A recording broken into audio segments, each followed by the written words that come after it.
اور اگر کوئی میت کے مرنے کے بعد ایصال ثواب کے لیے قرآن خوانی کرواتا ہے تو آپ دیوبندی ہیں، آپ بریلوی ہیں، آپ اہل حدیث ہیں، آپ جو بھی ہیں، 2 منٹ کے لیے ان تمام چیزوں سے باہر نکلیے اور یہ مکمل ویڈیو کہتے ہیں کہ ہمارے ایک عزیز فوت ہو گیا، وہ کہتے ہیں کہ اگر ہم کل خوانی وغیرہ نہ کریں تو رشتہ دار تانا دیتے ہیں، ایک طرف رشتہ دار تانا دیتے ہیں، ایک طرف حضور ناراض ہوتے ہیں، تمہاری مرضی جس کو راضی کرو،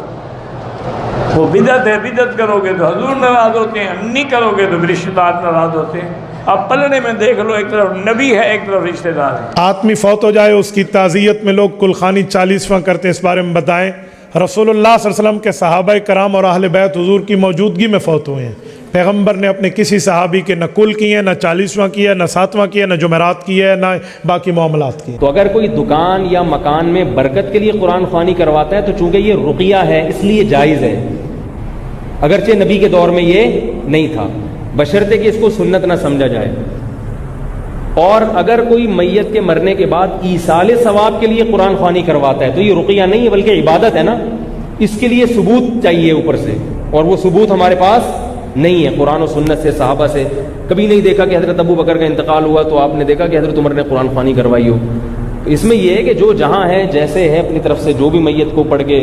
ثواب پہنچا دے یا صدقہ کر دے، اس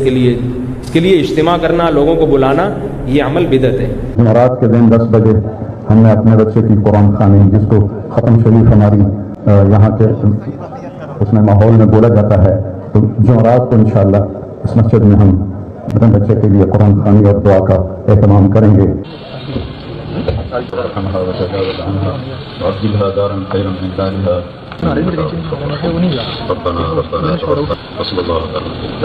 آپ نے یہ ویڈیو سن لی،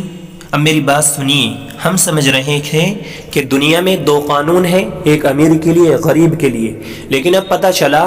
کہ شرعی بھی 2 قانون ہیں، ایک امیر کے لیے اور ایک غریب کے لیے۔ امیر آدمی وہی عمل کرے، وہی کام کرے تو وہ جائز اور حلال ہے، اور غریب آدمی وہی عمل کرے تو ناجائز اور حرام، بدعتی، جہنمی، اور اس پر فتوے لگائے جاتے ہیں۔ بھئی یہ وہ چیز ہے جس نے عام سیدھے سادے مسلمانوں کو لڑایا ہے، اور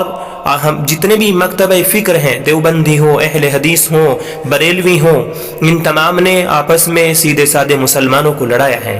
بھئی یہ وہ چیز ہے جس نے ہم تمام لوگوں کو ایک دوسرے سے اور آپس میں ایک دوسرے کے دشمن بن گئے۔ بھئی ہم تمام حضرات آپس میں بھائی بھائی ہیں۔ قرآن کریم کہتا ہے کہ مسلمان ایک جسم کی طرح ہے، تو ہم ایک جسم کی طرح رہیں، آپس میں نہ لڑیں۔ اگر کوئی درود و سلام بھیج رہا ہے، سلام کے بعد، نماز کے بعد، نماز سے پہلے جو بھی کچھ کر رہا ہے کریں، لیکن میری آپ سے ریکویسٹ اور درخواست ہے کہ ہم صحابہ کرام، رسول اکرم صلی اللہ علیہ وسلم، قرآن مقدس، احادیث کو اپنا نمونہ بنائیں اور ان کو راستہ بنا کر اپنی زندگی کو گزارنے کی کوشش کریں، اور آپس میں لڑنا بند کریں اور ان تمام چیزوں سے